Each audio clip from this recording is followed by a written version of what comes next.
Shalom alaikum Bapak Ibu Saudara-saudari yang dikasihi di dalam Tuhan. Kita bersyukur karena bisa berjumpa kembali di dalam pembelajaran firman Tuhan. Sebelumnya kita berdoa. Tuhan, kami bersyukur untuk waktu ini. Kami akan belajar firman-Mu karena kami membutuhkan firman-Mu untuk menjadi dasar bagi hidup kami sehari-hari. Kiranya Roh Kudus menerangi hati kami sehingga kami sanggup memahami kebenaran firman-Mu ya Tuhan. Dalam nama Tuhan Yesus kami berdoa. Amin.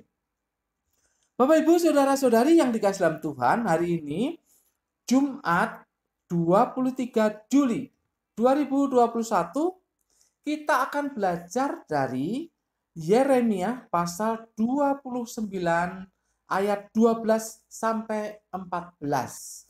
Yeremia 29 ayat 12 sampai 14. Judulnya adalah Andai Masih Lama. Andai Masih Lama. Bapak Ibu Saudara-saudari yang dikasihi dalam Tuhan, ayat-ayat yang akan kita pelajari ini merupakan bagian dari surat Yeremia kepada orang-orang Yehuda yang ada di pembuangan di Babel. Intinya adalah bahwa masa pembuangan itu masih lama karena harus genap 70 tahun dulu. Mungkin saja ada di antara mereka, mungkin juga banyak yang tidak akan mengalami pemulihan. Artinya tidak akan pulang ke tanah air di Kanaan. Karena mungkin saja mereka meninggal di tanah Babel. Tapi apapun itu, baik bagi mereka yang usia tua, karena mungkin juga tidak pulang, atau mereka yang masih muda, yang nantinya akan pulang ke tanah Kanaan, yang penting di sini adalah sikap mereka benar. Sikap mereka benar. Melakukan sesuatu yang berguna. Melakukan sesuatu yang berguna. Andai masih lama mereka berada di pembuangan Babel, maka sikap mereka yang benar itu harus ditunjukkan. Seperti apa sikap yang benar ketika mereka masih menunggu lama waktu pemulihan itu? Kalau kita pelajari di pasal 29 ini kita mendapatkan tiga sikap.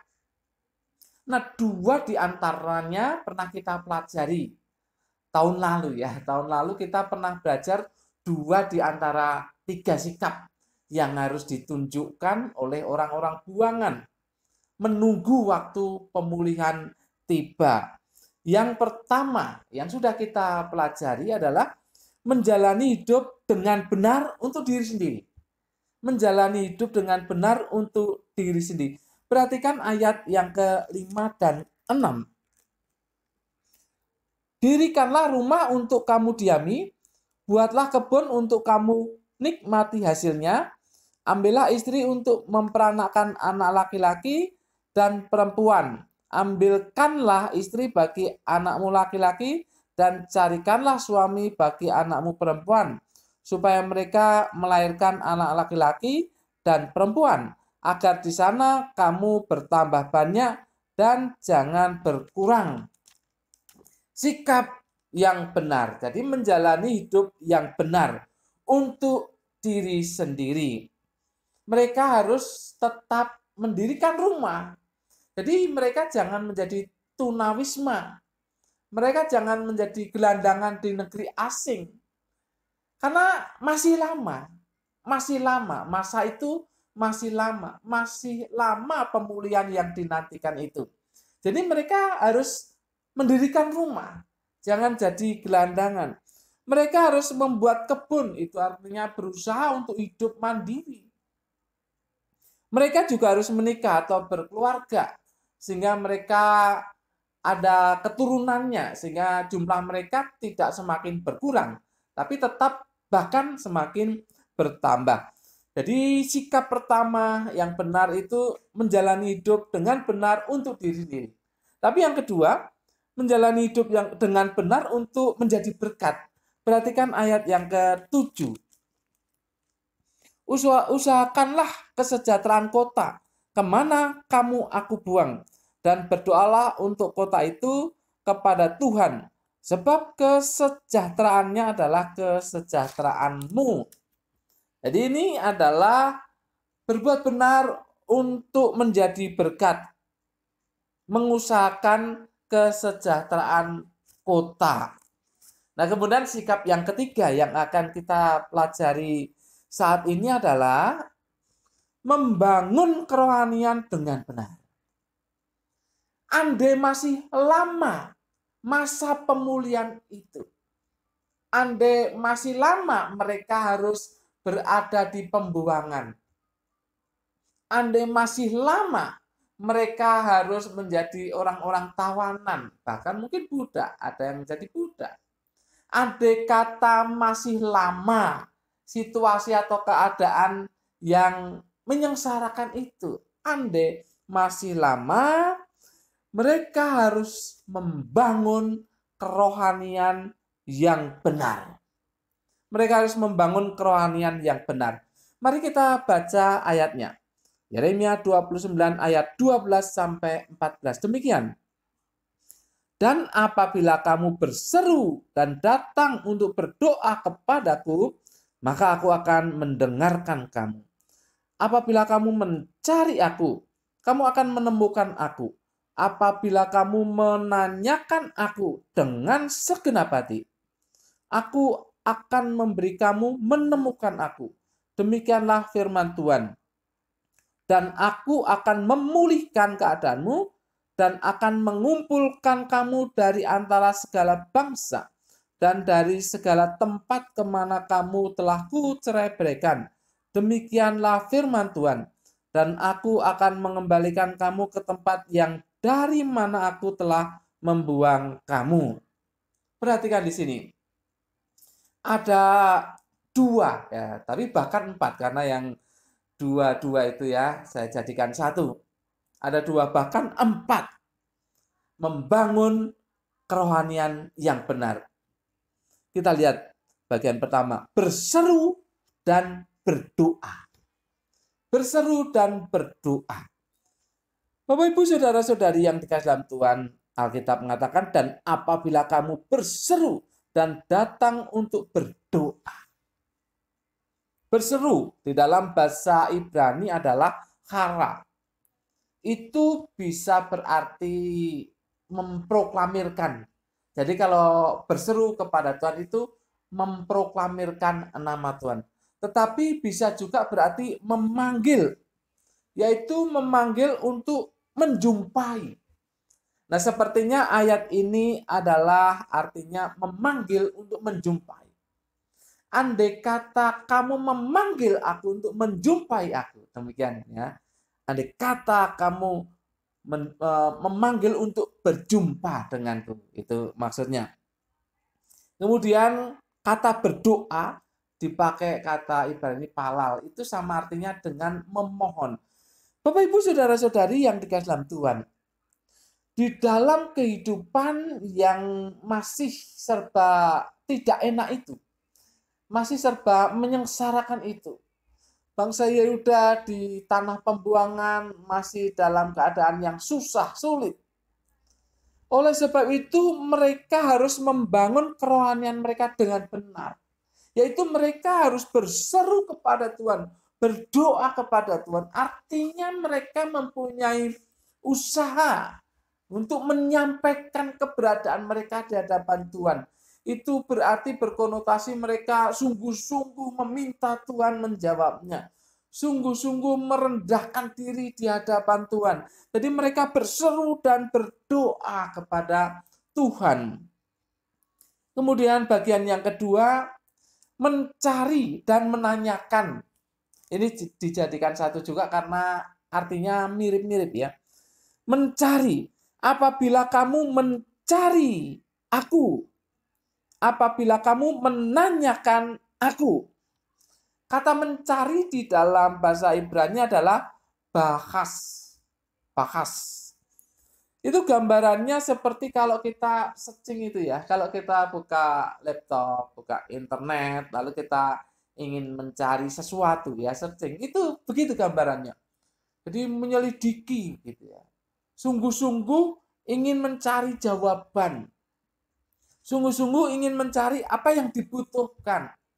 Apa yang dipermasalahkan. Jadi sungguh-sungguh ingin dicari. Bapak Ibu, ini sama artinya dengan menyelidiki. Menyelidiki. Kalau seorang penyelidik, wah itu pasti tahu arti kata menyelidiki. Jadi sungguh-sungguh mencari data, ya mencari data dan ya saksi-saksi. Jadi sungguh-sungguh mencari untuk bisa mendapatkan sesuatu. Itu namanya menyelidiki. Mencari untuk menemukan, itu intinya. Mencari untuk menemukan. Bapak, Ibu, Saudara-saudari yang dikasihi dalam Tuhan. Mereka berada di tanah Babil. Mereka berada di lingkungan penyembah berhala. Dewa-dewa banyak disembah di sana. Bahkan ya pemimpin mereka, raja mereka inginnya juga disembah. Inginnya juga disembah. Jadi seperti itu. Mereka berada di lingkungan yang seperti itu. Setiap saat mereka menjumpai orang-orang yang menyembah berhala. Setiap waktu mereka menjumpai orang-orang yang menyembah dewa-dewi. Itulah sebabnya untuk membedakan mereka dari orang-orang di sekitarnya. Mereka harus menemukan Tuhan. Artinya mereka harus sungguh-sungguh mencari Tuhan. Itu istilahnya. Sungguh-sungguh mencari Tuhan. Untuk membedakan dengan para penyembah berhala. Kemudian dikatakan menanyakan. Menanyakan dalam bahasa Ibrani itu daras. Itu sebetulnya artinya juga sama dengan mencari. Sama dengan mencari. Misalkan saya naik motor begitu. Kemudian tidak tahu alamatnya, maka saya berhenti bertanya kepada seseorang, menanyakan alamat yang saya cari itu ya sama saja mencari. Jadi menanyakan, sungguh-sungguh ingin mendapat informasi yang akurat untuk menemukan ya yang dicari tadi. Bapak, Ibu, Saudara-saudari yang dikasihi dalam Tuhan. Ini yang harus ditunjukkan di dalam kehidupan orang-orang Yehuda di pembuangan. Mereka harus sungguh-sungguh mencari untuk menemukan Tuhan. Karena hidup mereka itu bergantung kepada Tuhan. Kalau Tuhan tidak bersama mereka, kalau Tuhan tidak memperhatikan mereka, sudah kacau banget ya kehidupan mereka. Waktunya masih lama. 70 tahun kan. Waktunya masih lama. Jadi andai masih lama, maka mereka harus sungguh-sungguh menemukan Tuhan untuk kehidupan mereka. Luar biasa, Bapak, Ibu, Saudara-saudari yang dikasihi dalam Tuhan. Jadi ada dua bagian tadi. Jadi ketika mereka sungguh-sungguh berseru kepada Tuhan, berdoa kepada Tuhan, memanggil namanya untuk menjumpai Dia, mencari dan menanyakan Dia, untuk bisa berjumpa dengannya, maka hasilnya luar biasa. Bapak, Ibu, perhatikan ayat itu tadi. Dan apabila kamu berseru dan datang untuk berdoa kepadaku, maka aku akan mendengarkan kamu. Lihat hasilnya. Tuhan akan mendengarkan. Jadi mereka yang berada di pembuangan itu bukan berarti lepas dari pandangan Tuhan, bukan. Tuhan tetap memandang mereka. Tuhan tetap peduli kepada mereka. Tetapi adakah kerinduan mereka untuk berdoa dan berseru kepada Tuhan? Kalau mereka sungguh-sungguh berseru dan berdoa kepada Tuhan, maka Tuhan mendengarkan mereka. Kemudian, kalau mereka mencari dan menanyakan, perhatikan hasilnya. Apabila kamu mencari aku, kamu akan menemukan aku. Sama di sini. Apabila kamu menanyakan aku dengan segenap hati, aku akan memberi kamu menemukan aku. Jadi ketika orang yang udah di pembuangan, sungguh-sungguh mencari Tuhan, sungguh-sungguh menanyakan Tuhan untuk bertemu dengan Tuhan, maka Tuhan sendiri yang akan membuat mereka menemukan dirinya. Luar biasa. Tuhan akan menolong mereka yang sungguh-sungguh berseru dan menanyakan Dia. Tuhan akan menolong mereka untuk menemukan Dia. Bapak Ibu, ini kepedulian Tuhan yang luar biasa. Sebab kalau usaha sendiri, ya memang harus ada tanggung jawab usaha, tetapi belum tentu sampai. Tetapi kalau Tuhan yang membuat mereka menemukan Dia, maka pasti kan menemukannya. Artinya apa? Artinya sesungguhnya ketika mereka berseru, berdoa, mencari dan menanyakan, maka mereka akan mendapat persekutuan dengan Tuhan. Mereka akan mendapat kesempatan untuk mendengarkan suara Tuhan. Mereka akan mendapatkan kesempatan untuk mendengarkan petunjuk-petunjuk Tuhan untuk hidup mereka. Itu hasilnya. Maka sesungguhnya mereka yang berseru, berdoa, mencari dan menanyakan Tuhan, itulah orang-orang yang akan mendapat solusi. Itulah orang-orang yang akan mendapatkan sukacita di dalam hidupnya. Karena masih lama. Jadi mereka harus menjalani hidup dengan baik. Dan orang-orang yang berdoa, berseru, mencari dan menanyakan Tuhan, itulah yang akan menjadi orang-orang yang bisa hidup lebih baik. Bapak, Ibu, Saudara-saudari yang dikasihi dalam Tuhan, perhatikan ayat yang ke-14. Luar biasa ini hasilnya. Aku akan memberi kamu menemukan aku, demikianlah firman Tuhan, dan aku akan memulihkan keadaanmu. Dan selanjutnya kalau dilihat itu nanti hasilnya akan dibawa pulang, ya, akan dikumpulkan, dibawa pulang ke tanah airnya. Tetapi di sini menariknya Tuhan akan memulihkan. Aku akan memulihkan keadaanmu. Aku akan memulihkan keadaanmu. Luar biasa Bapak Ibu. Luar biasa. Jadi mereka yang berseru, berdoa, mencari dan menanyakan Tuhan, Tuhan sendiri yang akan memulihkan keadaan mereka. Sehingga mereka bisa menjadi orang-orang yang bisa bangga. Inilah saya umat Tuhan. Jadi bisa memperkenalkan Tuhan kepada orang-orang yang lain. Karena apa? Karena hidupnya dipulihkan oleh Tuhan. Kan luar biasa ini. Bukan hanya untuk mereka sendiri, tapi buat orang-orang lain, kesaksian. Bapak, Ibu, Saudara-saudari yang dikasihi dalam Tuhan, kita tidak tahu kapan berakhirnya pandemi COVID-19. Kita tidak tahu. Ya, orang bisa memprediksi. Ada orang yang mungkin bercanda, tapi mungkin juga ada pengharapan juga begitu ya. Nanti tahun 2023, begitu ya. Nanti tahun 2023. Karena saat itu sedang berbincang-bincang dengan saya soal tur. Wah, ini saya bilangnya tur nggak bisa jalan lagi nih karena situasi. Nanti tahun 2023 Bapak akan jalan lagi ke sana. Wah, ini satu pengharapan. Itu berarti kan berakhir pandemi COVID-19. Tetapi kita tidak tahu pasti, itu pengharapan, tapi tidak tahu pasti. Andai masih lama, seperti judul itu tadi ya, andai masih lama. Apa yang Anda dan saya lakukan? Andai masih lama. Tadi sudah ada 2 yang kita bahas, itu di tahun lalu sudah kita bahas. Tapi andai masih lama keadaan seperti itu, kita harus melakukan bagian yang ketiga ini. Kita harus berseru kepada Tuhan. Kita harus berdoa kepada Tuhan.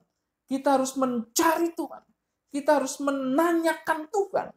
Artinya supaya kita ini punya hubungan yang baik dengan Tuhan. Sehingga Tuhan memberikan solusinya. Tuhan memberikan petunjuk-petunjuknya. Tuhan memberikan cara hidup untuk kita jalani. Itu yang penting. Andai masih lama. Jadi sebetulnya di dalam kehidupan orang percaya, ada atau tidak ada masalah, ada atau tidak ada pandemi, itu seharusnya tetap punya hubungan yang baik dengan Tuhan. Apalagi sekarang ini. Andai masih lama, itu seharusnya hubungan kita, hubungan Anda, saya dengan Tuhan, itu harus akrab. Kita harus setiap saat berseru kepada Tuhan, memanggil Tuhan untuk berjumpa dengan Tuhan, berdoa, memohon kepada Tuhan, mencari Dia dan menanyakan Dia dengan sungguh-sungguh untuk mempunyai atau mendapatkan persekutuan pribadi dengan Dia. Bapak, Ibu, Saudara-saudari yang dikasihi dalam Tuhan, andai itu yang kita lakukan, maka kita akan dipulihkan. Saya tidak tahu bentuk apa yang dipulihkan. Mungkin saat ini banyak orang, bahkan orang Kristen, bahkan orang percaya, yang jiwanya hancur, yang jiwanya ya merana, galau, stres, putus asa. Saya yakin ketika hal-hal ini dilakukan, berseru, berdoa, mencari, dan menanyakan Tuhan, maka Tuhan akan memulihkan jiwa-jiwa yang seperti itu. Ini penting Bapak Ibu. Karena hidup kita tidak bisa berjalan dengan baik ketika jiwa kita terganggu. Ketika jiwa kita rusak, itu tidak bisa berjalan dengan baik.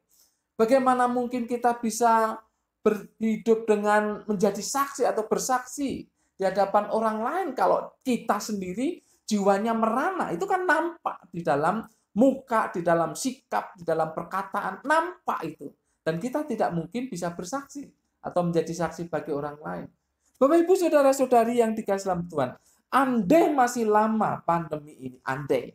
Saya sih tidak berdoa itu. Maksudnya ini kan andai masih lama. Memang masih lama keadaan itu. Tetapi bagi kita, Anda dan saya sebagai orang percaya, harus membangun dan meningkatkan kerohanian kita. Karena kalau rohani kita meningkat, semakin baik dan semakin baik, maka Tuhan akan memberikan hikmat, memberikan petunjuk, memberikan cara-cara, jalan-jalan, langkah-langkah yang harus kita turuti untuk ya hidup dengan baik, untuk bisa menjalani hidup dengan tenang. Bapak, Ibu, Saudara-saudari yang dikasihi dalam Tuhan, sekali lagi, andai masih lama pemulihan dalam keadaan seperti ini, atau pandemi masih berjalan, andai masih lama, maka tingkatkan kerohanian Anda dan kerohanian saya. Tetap berseru, tetap berdoa kepada Tuhan, tetap mencari dan menanyakan Dia, sehingga punya hubungan yang akrab dengan Dia, dan Dia akan memberikan solusi, jalan keluar untuk kita hidup dengan lebih baik. Amin. Mari kita berdoa. Kami bersyukur untuk firman-Mu ya Tuhan. Roh Kudus sudah menolong kami untuk memahaminya. Kiranya Roh Kudus menolong kami untuk melakukannya. Dalam nama Tuhan Yesus kami berdoa. Semua yang percaya katakan amin. Tuhan memberkati Bapak, Ibu, Saudara-saudari senantiasa.